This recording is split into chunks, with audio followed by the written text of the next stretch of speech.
Hi everyone, this is going to be my first lecture on must-know Joseki. Many of my Go students, they ask, hey, when should I start learning Joseki? And, what do I have to know about Joseki? And there are just so many Joseki, what do I do? And, for the most part, when they're above, or let's say between 10K and 20K, for the most part, I don't tell them to worry about it too much. It's not worth really stressing over yet, where more time should probably be put into basic reading skills and life and death problems and overall direction of play kind of questions. However, after or around 10K, I think it's pretty important for people to start learning Joseki. And one major advantage of learning Joseki are these Joseki, if you don't know, if you haven't figured this out yet, are the opening patterns in the game. And one advantage to learning all these opening patterns is that you can then picture them on the board. If I know a Joseki, I cannot just think, let's put some stones on the board. I might not just think that, this is just, it doesn't matter where I play. Rather, I can imagine myself playing here and what both of us might do and what sort of shape will come out of this position. And I can imagine all of that when I play this move here. So Joseki are really useful for imagining the future potential of the game. By no means is your opponent going to follow them. So again, that's why I'm suggesting that reading skills are more important. But Joseki is a really nice shortcut if you know a lot of Joseki. That will certainly help your imagination in figuring out the direction of play and thinking about the overall board more explicitly. So Joseki are useful if you haven't quite hit the 10Q level yet. You can certainly hopefully be exposed to some of them in this lecture. And if you are at the 10Q level and are above and are looking to improve your game, in this next series of lectures, I'm just going to try to go through the ones that I think are the absolute must-know that every Go player needs to know, and I will be a little bit biased towards some of the simpler ones of these Joseki for our purposes, but there are very complicated ones, but we'll probably save them for later videos. So anyway, here we go. Here's the first video in the must-know Joseki. And in this video, we're going to start with mainly Joseki surrounding the 4-4 point. This is a move where most beginners feel confident and feel comfortable playing this move. It's a very balanced move. It projects a lot of influence to the outside edges of the board. It doesn't actually take the corner territory. This territory is not yours yet, even though you've placed a stone in the corner. White can actually very easily invade with a move just as simple like that and actually eat your corner points. I'm not sure if we'll have time in this video to go over the 3-3 invasion Joseki, but these are invasion Joseki that are also worth knowing. The main line of Joseki that I want to cover today is the most common approach to this most common corner move. And that approach is this move. It's what we call the small knights approach. And if you've never seen this move before, memorize it. This is a move we see a lot in Go. When we want to come close to our opponent's stones, we want to approach them a little bit from a distance, and we want to aim at something. This stone aims at the corner point, actually quite effectively. If black doesn't do something, white might just jump in here and just eat all the corner points, and this stone on the outside will help support it. At the same time, this stone is very flexible because if black plays something else, another option is for white to come out. And we might encourage black to take the corner points, but if we can make a nice big box out here somehow, like this perhaps, this might be worth a lot more, or at least has a lot more potential. So this low knights approach is very common. It's very flexible. We're going to see there are other options for it, but before we go on following this line of play, look at some other possible approaches. Just some other ideas. If we wanted to come close to black's corner, again, this next minute or two is going to be directed to people who are again maybe 20K or still at the beginner level. Moves like this approach our opponent's stone a little bit too closely. And the main problem with this is that right now both of our stones each have 3 liberties. You can count them, 1, 2, 3, and our stone has 1, 2, 3. And all that's good, except that it's our opponent's move next. So then our opponent is going to be able to play, and now our stone only has 2 liberties. So we're going to be at a disadvantage in this fight that happens. So we don't want to approach with a move like this. And a very similar situation is we don't want to usually approach with a move like this, because our opponent will just block us off, and especially if we just try to mimic our opponent, this will go very poorly for us. You can see that black is taking, at least black looks like black's going to end up getting a large bit of territory here. While black still has defects, you can see this cut here and this cut here. We also have our own defects as the white player. And not only do we have defects, the main obvious one being here, we also have a shortage of liberties problem. If we were to go back and count our liberties, you can see that we only have 3 on this group of 2 stones, while black's group of 2 already has 4. So again, we don't want to just let me just go back a little bit and show you how we got into this mess. When we just come up and we play this, what we call like a shoulder hit move. Usually we think of shoulder hits as being on the outside. So this is the type of move I like to call an armpit hit, where you hit it from the inside, from the edge of the board. I'm not sure if anyone else calls it an armpit hit, but I will. And I think if you just said that to someone, I think some other people would be able to figure out pretty quickly what you're talking about. Another approach move is this one. This is actually playable. This is actually the first real approach move of these previous 2 moves that we've seen that we will see in actual high-level pro games. And it's definitely playable. The problem with it is that it tends to give black quite a few points very solidly, and we still have defects in our shape. Black can still come in and invade or harass us, and if we don't want to be harassed or invaded, well, we might not be able to take as many points as black gets. So this high approach is a little disadvantageous.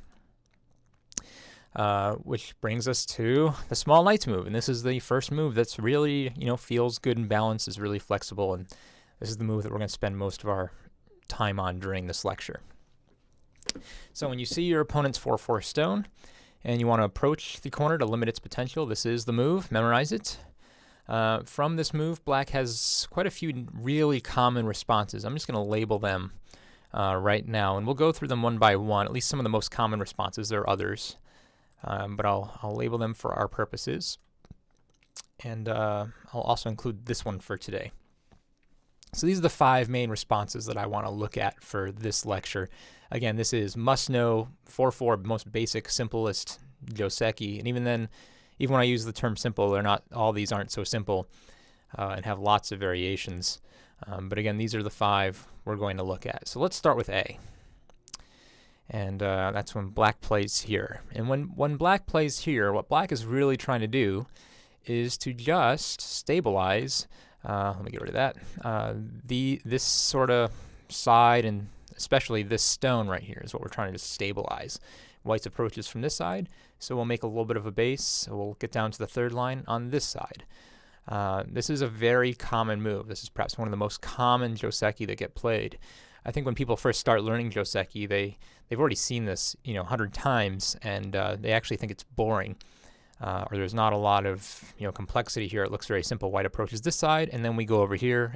It seems very peaceful, non-confrontational, and to some degree that's all true. But at least in modern Go, there's a lot of variations that extend from this. But I want to show you the 2 ones that are absolute must-know, and I'll give you a little bit of a whiff of some of the other complexities that can erupt here. But here's the 2 most common. Black's trying to stabilize the group with this move. White still has a stone that looks a little weak, so white will help it out. White notices that the corner isn't all black yet, so white will slide into the corner to try to eat some more of it. Black will defend the corner to just make sure black hangs on to the corner points. It also stabilizes this black group here. And then white still doesn't have a 2-eye kind of base yet, so white will make a 2-space extension to make a nice, strong base. And notice that as of right now, the joseki is over for our purposes. There are still follow-ups and big moves later on, but we'll call this the end of this particular joseki. Notice that it was black's corner to start, and white ended up playing the last move, so it'll be black's move to go and play another move somewhere else on the board. So this is important. Who comes out of the joseki with what we call sente, or initiative, the next move. And so in this case, when black initiates this joseki, black is expecting to come out and be able to get the next move, and that's important. So So what did white gain by doing all this? Well, you can imagine a situation. Let me put some other stones on the board. Actually, before this approach, here, let's do it this way. So I make it more like a realistic kind of game. Oh, excuse me. White is looking at this, black triangle over here, and wants to break it up. And if white approaches here, now that, white's a little worried about this, and if black plays this joseki, I'm actually doubting that black will play this joseki in this situation, but if black does, white makes this very nice, looking base in the middle of all of this black potential, right? We had all this potential as black, and white is just putting this nice little base right here that's going to disrupt all this potential. So this would be a good result for white in this situation. So whenever you want to just basically make a solid group, put it down on the board, it's not worth a whole lot of points. I mean, there's some points here. We're giving our opponent some points. What we're really doing with this type of joseki as the white player is we're trying to limit the potential of black without getting ourselves into trouble. And that second part is really important. Many joseki, will be very mindful, at least the proper joseki as played by professionals, will be very mindful of not allowing ourselves to get into trouble. If we do, then it's probably not joseki. So again, try to memorize this shape. I'll play through it one more time. White approaches. Hopefully you guys can look on your screen and already be thinking of the next move before I play it, and then I'll play it to make sure you're correct. So black will go here. Think about the next move for white. White will slide in the corner. What's the next move for black? Defend the corner. And then finally white will end by making a base. So memorize this shape. If you have to practice it, just take out a go board and practice this 10 times in all 4 different corners and different arrangements. So maybe over here, or maybe black can play it over here against white. Whatever it takes for you to just really, know this shape really well and practice this. Because not only do I want you to be able to whip this out in a game just without even thinking, if you need it, if the situation calls for it, I want you to be able to imagine the game with this joseki played out. As soon as white approaches, I want you to be able to imagine these stones on the board. I want you to imagine, I'll mark them, a black stone here and here, and a white stone here and here. And then if you can imagine these stones on the board, then decide if this is a good result for you. And if it's not, you have to find something else to play. And if it looks good, then you did well. Okay? All right, the second joseki I want to show you. So that was the first one. The second one is very similar. It actually only has one minor difference. White approaches. Instead of black playing A, I want black to play B. And this is a little bit more old-fashioned right now. The pros, I think, are still playing this, but with not nearly the same frequency. It's much more common for them to do that low knight, black move, that first A move right here. But this is still very playable, and there are some good reasons sometimes when you want to play this, especially when you want to favor the outside. You're not so worried about these 2 stones becoming upset, and you want to put more attention on either blockading this or attacking this stone later. But here's the joseki. Same exact thing. White's going to try to take some of the corner. Black will defend the corner. White will make a base. So notice, this joseki only has one move different than the previous joseki, right? Before we had a move, we had a black move that is right here, which made this black group a little more stable. Without that move there, white, play a stone down here, has a good opportunity to come over here and, destroy some of black's territory if black doesn't defend. If black wants to come out, we can eat a lot of this territory. Something like this, perhaps. So why would you want to play high? Well, like I said, if black has a lot of potential over here, perhaps black has something. Let me just put something like a joseki over here. White will play something like this. If black has a lot of potential, we might want to play high. Or if there's maybe a weak black group in the middle or a weak white group, and we want to be able to keep the pressure on, maybe, I don't know, something like this. You know, this low stone, whoops, I didn't want to do that. Let's redo that. There we go. And let me edit this stone and place it back here. Well, if we have this stone here, this stone isn't putting as much pressure on this shape here. So if I were to try to attack this, whoops, I forgot I'm using the edit tool. Oh no, go back. Edit, edit. Shift, black, white, black, white, black, white. With the stone here, if we try to fix our shape, white might be able to have, you know, some extra free moves over here in order to make two eyes.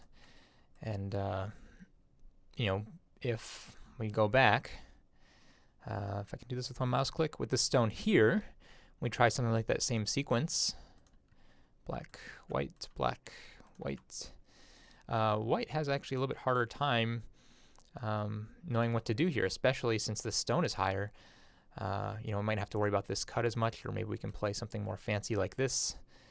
And it's just a little, white can be a little more cramped. In other words, it's easier to attack since we have a stronger outside position. Okay, so you know, you can try either one, the low or the high. They're both good. You should both know them memorized, because even if you don't want to play one or the other, you will run into opponents that will. So, again, this is all very common. Both joseki are very similar, and they both have other variations. I want to look at some of those other variations right now. So here's another common variation. Let's say black has this corner and white has this corner. Oh, let me go back to my move tool. Nope, go back. There we go. Black and white. And white approaches this corner, and let's say black defends. Another very common move for white in this position, rather than trying to, you know, just eke some of these points out in the corner, is to just jump back like this. This is a good move for a couple reasons. First of all, this is a really flexible shape. A 3-space jump on separate lines isn't the strongest connection. Black can invade at any time, but what it is really flexible. We can deal with it in several different ways. If just to illustrate, if black were to just to come in right now, one way we could deal with this is actually just fight. Just have white jump out and fight, especially if there's some more white stones down here, make black's life very difficult. Second, we can just attach and try to link up our stones. Depending on what black does, this is a common variation here, something like this, where we'll build a wall on the outside and black will live down here. Black probably won't die, or shouldn't die. Just to give an example of how black might live pretty comfortably. In fact, you know, black will be able to eat all these points, but check out what white got on the outside was this nice wall. Now there are defects, but that's nice outward facing influence, so this would be a good result for white if it happened right here. Another way to deal with this is to maybe perhaps make sure that we want black to eat this stone, and black does want to try to eat it, or perhaps this, or hard to know exactly what to do without knowing where other stones are on the board. But if black really wants to eat that stone, then we can still leap in the corner and make a live group in here. Actually, probably not that one in this situation. Probably just come up. Technically, I think there's a ko in the corner in this shape, so white should owe one more move, and black can defend, making a nice shape here. So in other words, what we were able to do is actually give up our first approach stone, get a couple extra moves on the outside, and take black's corner. In exchange, we made black really strong and gave it black some thickness. But this is another possibility of why sometimes we don't want to take away these corner points right away. We just want to jump away.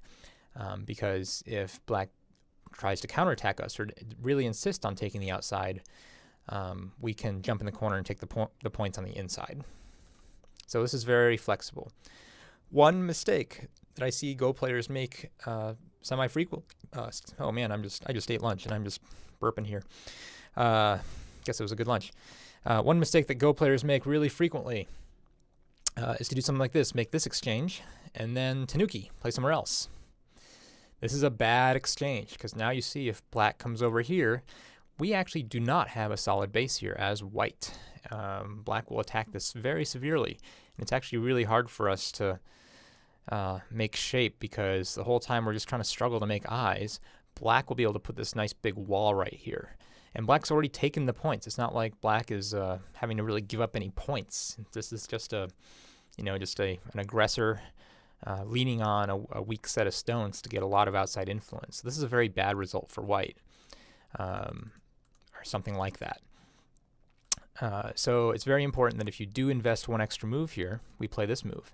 If we don't invest that move, Tanuki is actually okay. This is actually better than playing this extra exchange here first with these two stones, because now you can see if black decides to attack this stone, well, maybe we can counterattack and say, hey, I want to put you as the weak stone. I don't want to be the one surrounded. I want to surround you. And if black defends that and tries to eat this whole thing, well, then we just give up the stone and we take the corner. And this is, again, a very common type of sequence of something that might happen in a Go game where white got an extra move on the outside to maybe make this into some potential. White gets the corner, and black gets something in between. This is very, very common, this type of sequence. So it's very important, if you are going to invest in this little corner slide move, that you do follow up and make a base. Or sometimes if you have a strong presence over here, you can also play this one if you want to try to get more potential for more territory. If you don't want to invest in the corner right now because you don't know, you want to keep the shape lighter and flexible, make sure you don't play this move. And that's okay. You can even Tanuki this. And that's okay too. Though you won't see a whole lot of professionals Tanukiing right here without some other sort of special strategy in mind. Okay, so just to recap, we can do that same shape with B. So instead of going in the corner, especially if we already have a stone down here, let's put one down there. Just leaping away, this 3-space fourth line extension. Also a very common, very nice shape because it's really flexible. We're going to leave this corner open intentionally, so in case we get counterattacked, we can jump in later. So, all in all, so far, you guys should have already learned 4 joseki from this lecture, right? They're really just 2 pairs of very similar looking things. We have this one, and we have the same thing with the high stone, where we just eke out a few more points in the corner and then make a base. And then we have the lighter flexible one, where especially we really need a corner stone to do this.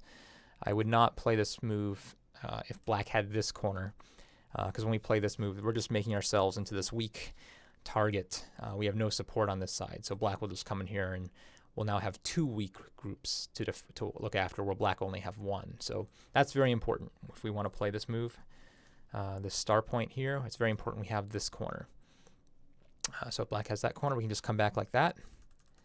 And it's the same variation. If we approach, black can play there.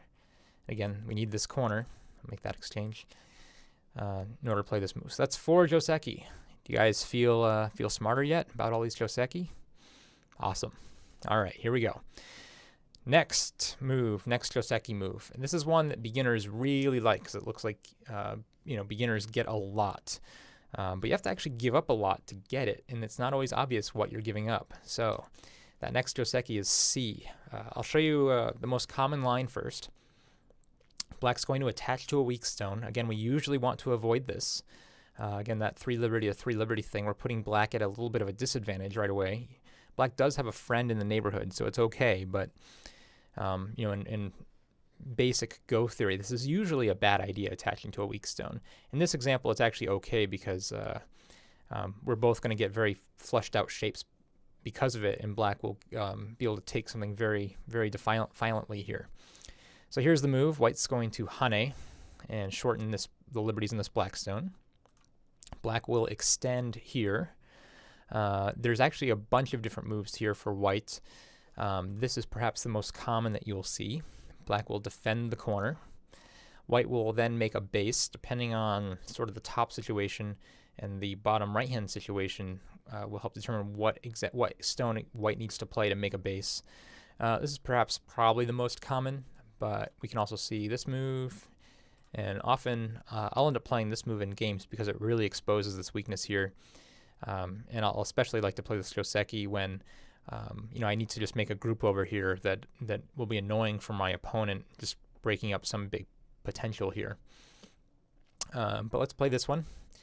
And to finish the joseki, black will play some move like this. So lots of still yet to be decided shapes. There is this obvious cut right here. If white were to play it, there is this very dangerous sequence right here. I don't really want to play out the variations. It's probably a little bit going to go too deep for this, basic Joseki lecture, but this is a cut here. If white defends very closely, this cut is extremely dangerous, and usually black, the proper move, we should say, is for black to defend it very directly this way and just focus on taking the points here at the top. I'll draw a little box, as well as getting some outside potential here with these outer stones. So it looks like black gets a lot. Black looks like he's getting a lot of points and some outside potential. And we have to ask ourselves, well, what did white get? Well, in this variation, we draw just around white's group, looks like we got a few points.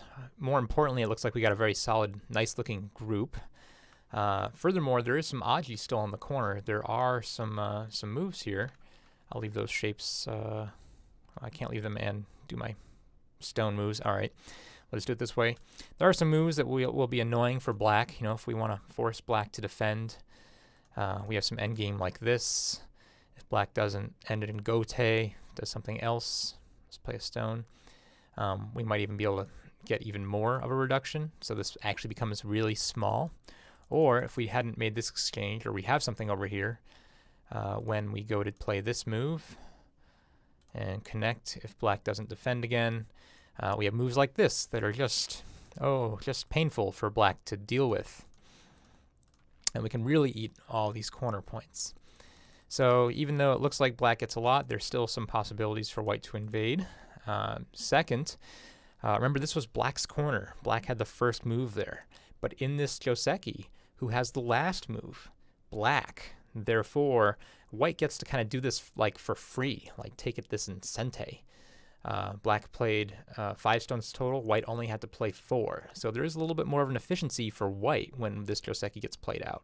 Or its similar cousin, this one. So both of these variations are very common. There are some other less common variations in handicap games. I like to play this move. This actually defends the cut.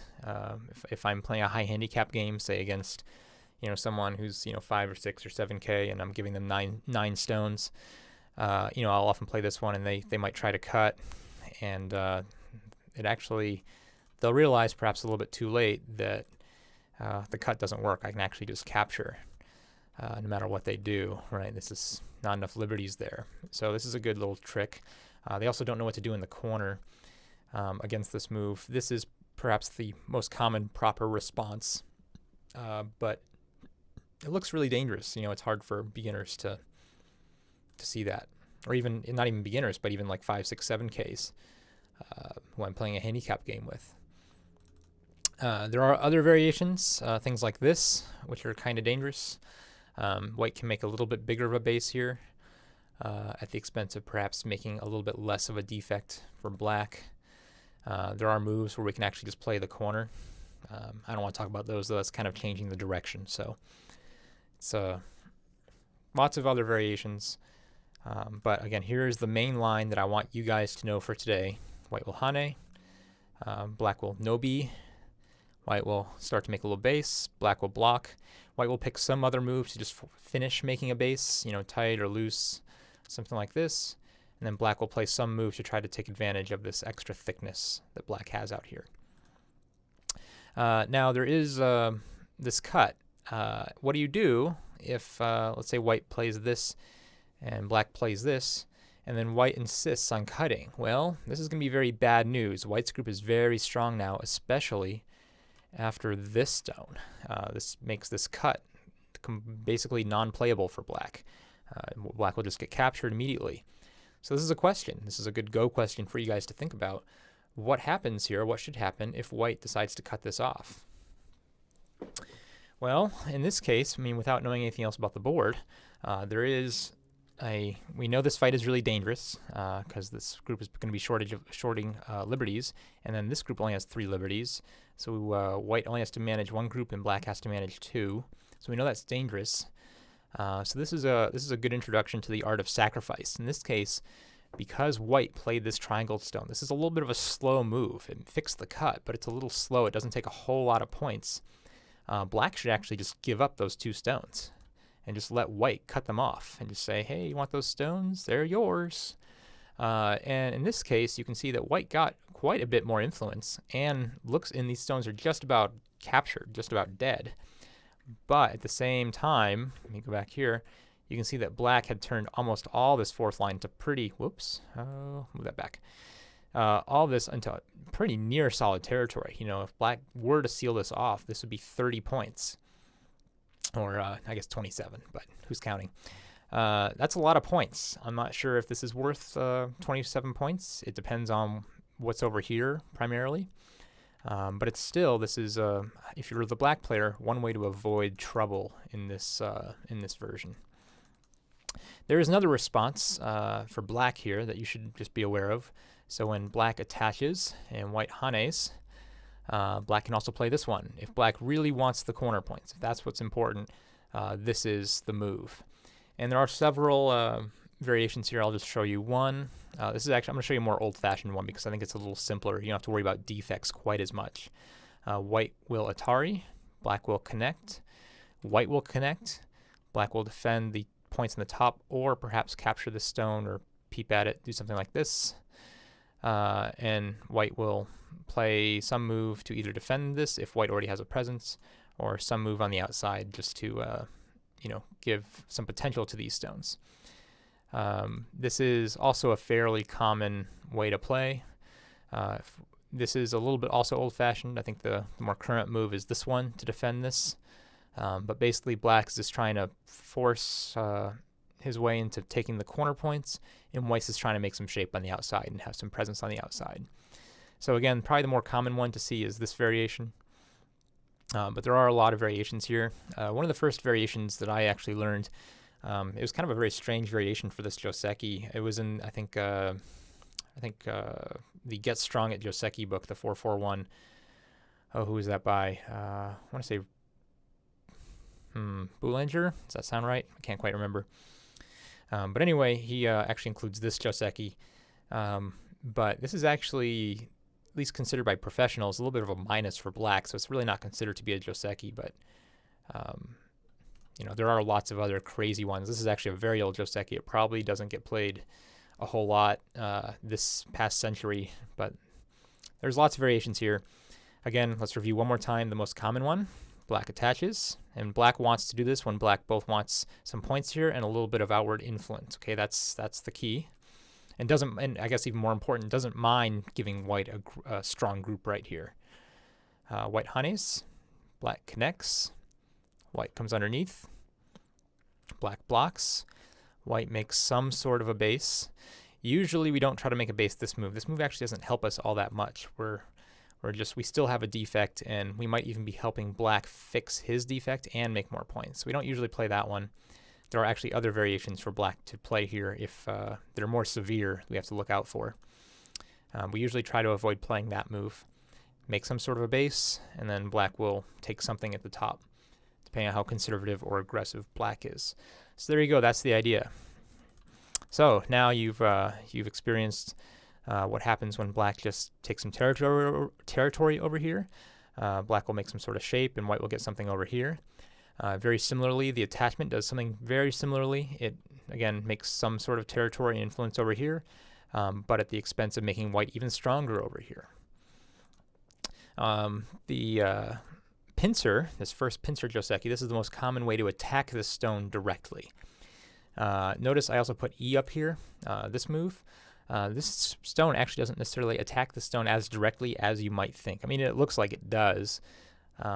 But we're going to see when we look at this later that this is actually perhaps something of a weak-minded attack without more stones present. So if we just want to attack the stone and there's nothing else in this neighborhood, D is the way to do it. All right, so from this move, there are lots of variations. This is a fighting move. And with any sort of fighting move, we have to be very careful and you know, plan accordingly and think about shape and, you know, think about influence. Have a plan, in other words. When black plays this pincer, and again, this is the most common pincer when we approach the 4/4 black stone, black is saying a couple things. First of all, he wants to attack white. Second of all, this move also might be very interested in trying to take some points or making a large amount of influence in this area of the board. So we're not as interested on this side or the corner, especially the corner, I should say. But we are more interested in this side of the board for the reason this is the usual move you will see get played. White has several possibilities. The first is to just take that corner, right? Black didn't do anything to defend that corner. So we should just take it. And I'm going to show you, this is one of the most common josekis of 4-4 basic josekis that get played out. If you're a beginner or new to the game, this is going to blow your mind. But anyone who's 5K and up will just play this automatically, be able to play through this entire joseki, either color, in 5 seconds. And you'll see it get played in tournaments or in games online really quickly, where it's like a second a move or less. Here's the pattern. Basically, white invades, black wants to separate, white wants to come out, not get trapped on the inside. Black will extend, make his group strong. Black will come under, white will defend, white will connect, black will connect, white will jump out. And this move, if you've never seen it before, it looks a little strange, but it's really common because now that all these stones are really strong, black can't push and cut or do anything. White will just connect, and these two stones get eaten. Or if we try cutting on the other side, whoops, misclick, white will just come over here. And again, same thing, we have nothing. So this jump looks a little funny, but it's a good move to get out and ahead of this black group. So notice, this is the end of the official joseki, as I'm going to show you guys. What did black get? Well, black got a little bit of a wall. Black looks like black is going to capture this stone, but however, this stone is by no means dead, and got a little extra influence on this side of the board. And it's also black's move. So black started with the corner, and black's move coming out of it. So black retains Sente this way. What did white get? Well, if we look, all white really got was just the corner, which is not small. This is 8 to 10 points pretty easily. So white got those 8 to 10 points in black's corner, right? Black wanted that corner. At least at the start of the game, that was the corner that he claimed. So this is again, like I said, one of the most common joseki.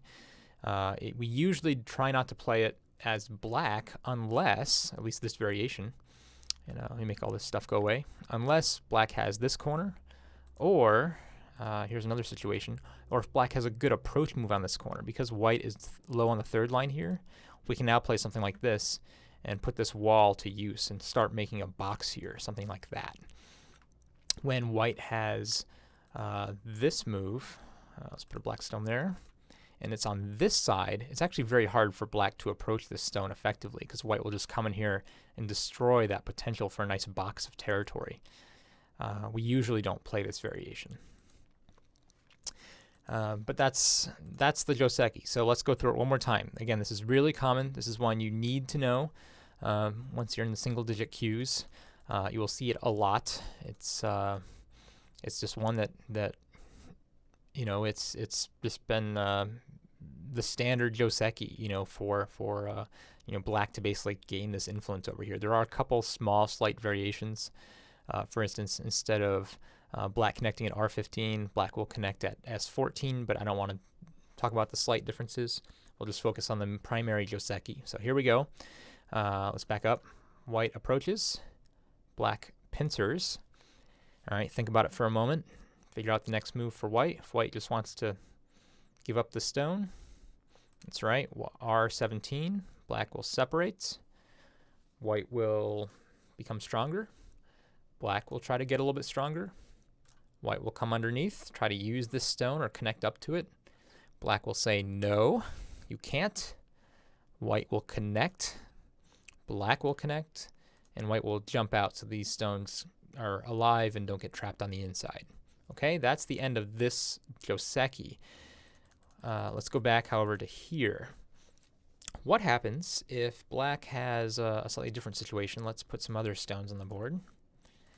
What if white has the stone down here and black isn't interested in making a wall right here and trying to make a box here because white already has a stone on one of the edges of his box? What if instead black wants to make a box this way? Wouldn't that be nice? This would be a very nice looking box, and we like boxes on Go because they're worth a lot of points. That's a square is the most efficient way to make territory in this game. So what if that's what we want? Well, we have a joseki for that as well. Instead of breaking these two stones up, we let them connect, and we block this way. And if white doesn't connect, we'll just eat this, we'll cut off this stone, and this corner will just be ours. So white, 99% of the time will play this move right here, right now. Your next move, you're just going to expose this defect just a little bit. It's not a huge worry for white. White has lots of moves to deal with this, such as here, here, here, and here are probably the most common. But of these four, actually the most common is D, or at least that's the one that's considered being the most basic. So that's the one we'll play. This actually makes the corner alive. And then black plays this stone to sort of complete this wall that black set out to make. Now there is a major defect, and I'll color it in red, right here between these two stones. This stone can be cut off, so black has to be mindful of that. But at the same time, if white cuts off this stone directly, and let me make these colors go away and go back to a tool move like this.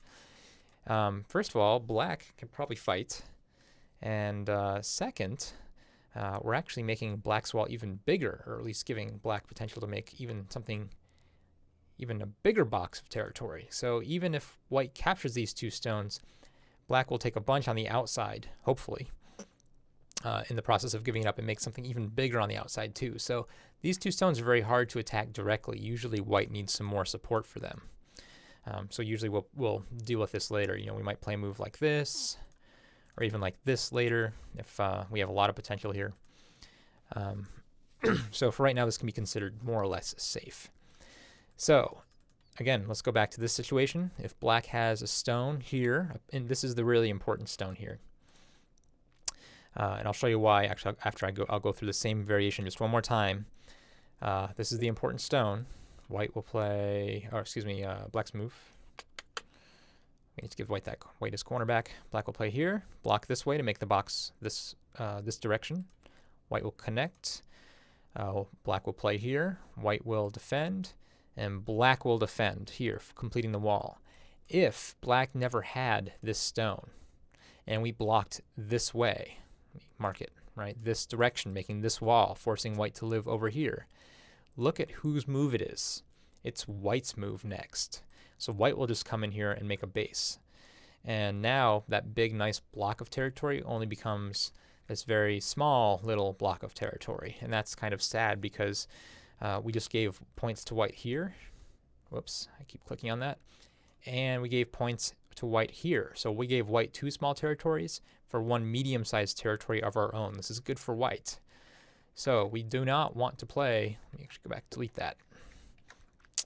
We do not want to block in, take that off, in that direction if we have no presence over here. If we have no potential in this direction, this is a terrible result for black. White just plays here. This wall looks like it's going to be useless. And it's even hard to use it as an attack because white has enough space just to make a base.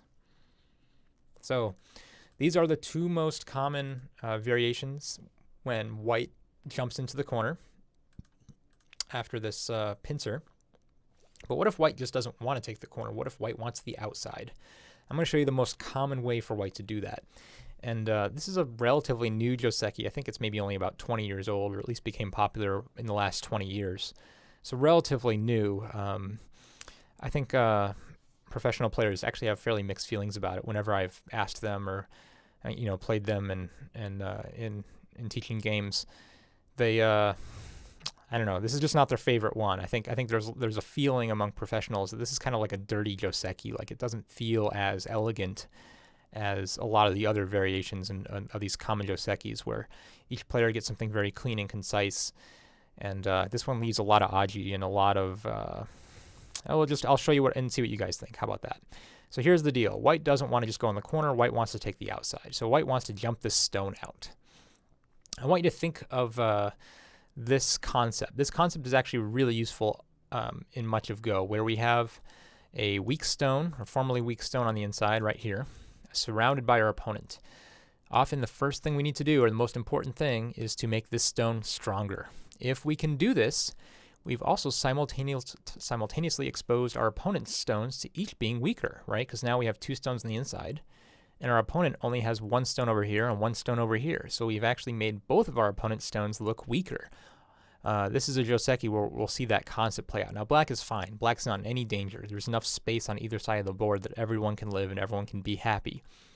But it's a it's a good concept to know. So first, black will defend this stone. Usually we defend high here.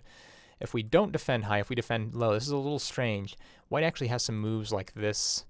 This is being very submissive, but white can actually make some sort of shape over here, as well as play moves like this, which get very messy for black very quickly. It depends on this ladder and whatever any other sort of groups or stones or influence over here, whether or not these two stones will be okay, basically, or if white can live in the corner. So we usually just play high again to defend this and put the most pressure on white's still weak group. So white's next move is very strange if you've never seen it before. White will play this shoulder hit. This is very common in this position. This is like I said, a joseki, so I mean it's well established. But it looks very strange. Usually when we're starting to learn Go, we learn, hey, we have our two stones and we don't want them to get cut, so we tend to worry a lot about them. So maybe we'll play something like this to try to not to let them get cut, or even just come and attach to this stone and trying to not let them get cut. The problem with this is this doesn't really make any eyes for us, and it's not very flexible, and it gives black a little bit of a base, and we gave black that side. So we still have a weak group, and it lets black play on both sides. And even if black were just to play something over here, white still can't actually cut here. We just die, right? This is just to show you guys, we get captured if we try to cut. So that's why professionals and strong Go players came up with this move. It looks a little bit like an overplay, and I will warn you that some of these variations are really complicated. If you play this type of move a lot where we jump out, I'm going to suggest you get a Joseki dictionary. I highly recommend, if you haven't already downloaded, get Kogo's Joseki dictionary. Just search for it, Kogo, and it'll show you a lot of these variations, because some of these variations rely on the ladder, especially if black decides to cut like this. This is real scary stuff if you're a new player to Go, where you have two stones on the inside. And I'll tell you right now, they're not dead by any means, but this is a very difficult fight, and something you might want to consult an actual Joseki dictionary for. This is not the Joseki I want to cover. This is not the simple one. This actually very much depends on who has the ladder and in its result.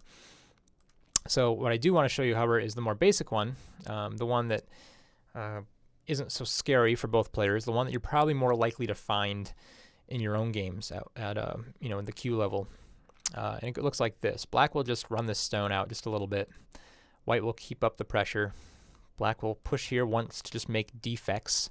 And you guys can see these defects in white's shape here and here.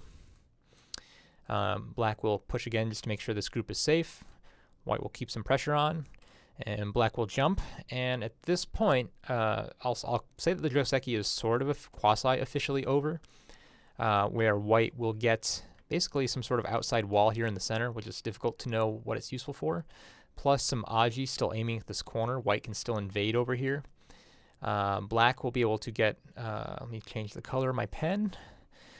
Black will be able to, looks like at least black will get some sort of points over here, some sort of points over here, and still has some defects to annoy white with. So that's what both sides get in this Joseki. There are some really common follow-ups for whites here. If white is worried about these defects, if white just wants to make everything solid, this is the move to do so. Do not play this move. This move actually just gives your opponent just a really nice free move here with this one. Just take this peep and this peep. And now black just got two free moves on this outside. When you wanted to make this nice wall facing the outside and get all this influence over here, well, black just was able to put these two stones here for free. If we go back and we just play this one, it's a lot harder for black to poke at these defects. Another really common move here, if white wants to continue the expansion of this wall, is just to play here. Force black to defend again, and then it depends on what's in this corner and what's on this side of the board. But what white is trying to do with this sort of variation is create something on a grand scale, or get influence in the middle so white can attack other groups. Maybe there's some joseki like this already played out. Maybe I'll just put some other stones on the board. I'm just trying to show you guys perhaps there's a situation like this where white actually has a lot of potential in the middle, and at some point black's going to have to come in here and break this up. And black does so at his own risk, because any stone that gets put in here is just going to have a lot of trouble finding friends to run to. There's so much white thickness that white will just start attacking this, and it'll have to run somewhere, perhaps right into a wall. But anyway, that's a digression. Let's go back to the actual joseki, and we'll leave it there. Here we go. So white approaches, black pincers. White doesn't want to take the corner. Instead, white wants to take the outside. So this is the move to do it. Black will defend the corner. White has to lean on this stone in order to get this outside influence. Black will start crawling to the outside. White will encourage him to crawl. Black will push up to make a defect. White will block. Black will crawl again. White will keep up the pressure, and then black will get out. And notice this shape, this 1, 2, 3 jump shape, is actually really common, or has in common with another joseki we already looked at, right? This one. When we block this way, we already covered this a few minutes ago. See if you still remember it. Block, connect, connect. 1, 2, 3, jump. And this 1, 2, 3 part is really important. If we only have 1, 2 jump, let's take a look at what happens. We'll play it. I'll show you the 1, 2 jump in this one. It's very bad for black. So comes up, and then black jumps. Well, white will just push. And then white pushes here. White can cut, depending on which side white wants. Let's try cutting over here. If black wants this stone, white will then come over here. Black will capture it, and then white comes here. And now these stones were just captured, right? We need that third stone. We need to go 1, 2, 3, jump. So that's a really good go saying for you to remember. 1, 2, 3, jump. Don't go 1, 2 in almost any type of shape on the third line. Don't go 1, 2, jump, because that leaves this major cut. Lots of aji. Go 1, 2, 3, jump. And your shape will be much stronger. It's much harder to cut this, because now, as you can see, when white comes over here, black has this third stone here and can just block and kill these 2 stones. So it's a very big difference. So 1, 2, 3, jump is your new go proverb for the day, if that makes sense. Okay, so that's going to be the end of the pincer joseki that I want to show you. I did want to talk a little bit about E, because this is something we see a lot in amateur games, where black will just come up here, white will fix the shape, and black will take some territory over here, and white will play something like this. This is good for white in this position with knowing nothing else about the game, and the reason is because white still has moves like this. First of all, everyone I think can see that both players are getting points, or at least black thinks he's getting points there. Same for white. Let me change my color for emphasis. Right, both players look like they're taking these nice little boxes worth of points. However, black shape actually is a lot thinner. And in fact, whenever we see these 2 diagonal stones up against a wall like this, it's these 2 stones that actually usually have the bigger shape problem, especially with a move like this. Just to illustrate, let's say white can just come in here directly. If black doesn't want these stones to link up, black has to do something like this. But then white can play some sort of move like this, which threatens to eat the whole corner. And black actually has a very difficult time knowing what to do here. In order to separate these stones, or should he block the outside, in which case white will just poke some more fun at black shape and come back and live. Maybe play 1 push first and come back and live and eat that whole corner. If black, however, wants to keep some sort of points over here, white will just connect over here. And this is a really important little mini joseki right here. White Ataris do not connect as black. You have to come over here, let white take your stone, and then counter Atari. And as white, it's also important, don't fill in. This makes bad shape. You just were able to reduce black's corner in sente. It's now your move. You can come back and play some move like this, or whatever else you need on the board. And if black takes, not a big deal. It's only worth 3 points. If black fills. If you get to take back, it's only worth a point, basically, of at least in terms of absolute stones here. It is rather big endgame, however. If you do connect, and let's say this is all safe, There are some cuts in here that are very damaging for black if white has stones over here. Or, even if white just plays this, black has to find some way to defend it. And again, can reduce the corner several more points too. So this is a really nice reduction for white. It makes this group a little stronger. It's in Sente. It takes away some points from black. That's a good go Joseki. So again, usually you don't do this until this group is a little bit stronger here on the outside. But white comes in. If black blocks, we go underneath the connect. Black can block this. White Ataris, black counter Ataris, white takes, and black Ataris once again. Very common. You might be asking, what happens if white descends here? Well, this is going to be disaster for black. White can't defend the counter Atari this way. Now black can connect. And these 3 stones are just dead. If white comes over here, black just captures the stone. And there's just nowhere for white to make 2 eyes. Or if white connects, black descends here. And now black has 4 liberties, and white only has 2. White's just dead again. So that's why we have to take here as white. So the question is, when do we do this? When do we play a move like this? Well, the answer is just when we already have some move like this, or like this, or any sort of pincer, really. I'll start with this one. So let's say the game went like this, and maybe white has this corner. Now this stone, we notice it's a very flexible approach to this black stone. White can take the corner, or white can jump out. But if we do this move first, and white tries to make this group a little stronger, black keeps up the attack, and where white really wants to extend is the same place where black already has a stone, right? White would really want to make a base over here. And if white tries to make a base any other way, like here, well, black's going to get this really nice group here on the outside where, let me get rid of that. This group was basically made for free just by harassing this white group. And because this white group still isn't really completely solid yet, we also cannot afford to jump in the corner like we did in the previous variations, because in this case, once black is more solid over here, we will play this. And if white tries to come over here and live, we go, great, that's fantastic. Good for you, white. We'll just continue harassing white, and eventually we'll just play a move like this. And now this group has a very difficult time living. I was playing a game against a professional player from Canada last year, and she, this is basically something like how our game went, and it was a handicap game. So I'm not as strong as a professional player. I'm only about 4 Dan American. So she gave me a few stones, and this is basically how the game went. And she said, as the game progressed, this orange group here looked like more and more like it was going to die. And she, after the game, she said, well, she was getting ready to resign.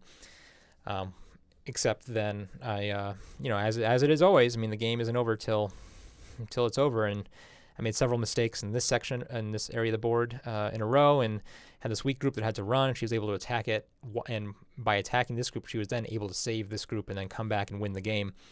So it was a really pretty devastating loss for me. But just the fact that I was playing as a professional player, and I had done all this stuff really well, and the professional player was getting ready to resign. Was just had too many problems on the board and didn't have enough time to fix it, because when you're playing a handicap game, black has stones everywhere, right? It's just something like this, and at some point you just have to throw caution to the wind and try to just play moves that will confuse your opponent. And if your opponent just attacks very severely, let me put a 5th stone here just to show you guys. Right, if white just keeps playing around the board, and black keeps just attacking, just sort of taking influence, at some point you're gonna be able to get a nice, good attack, right? And white doesn't want to give up all these points, so white can try this, and lo and behold, this white group has very little place to run to. It's not looking like we can run easily in any direction. And at the same time, we still have this group to worry about, and this group, and this group, and this group. None of these groups are safe yet. So as a handicap player, as the white handicap player, which I do fairly frequently, you're just constantly worried that you'll get caught.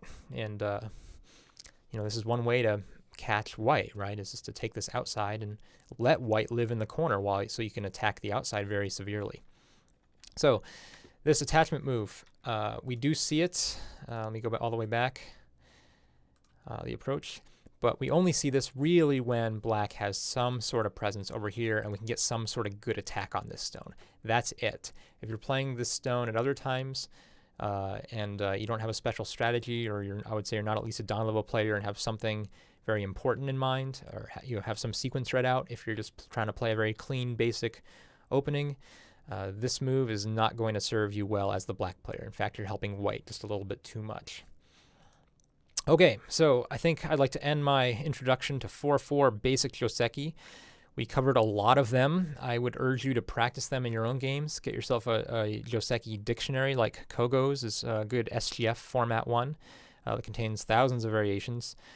Way too many for you to learn in any one sitting, but it's a really good reference. And sometimes, if you were able to record your own game, it's a really good idea to go back and look up your joseki, what you played in the game, and see what the actual joseki is. And that's one way to just learn it. I hope this was helpful, and you'll continue wanting to learn Go. If you liked this video and want to see more, please subscribe or like this video. Thanks, guys.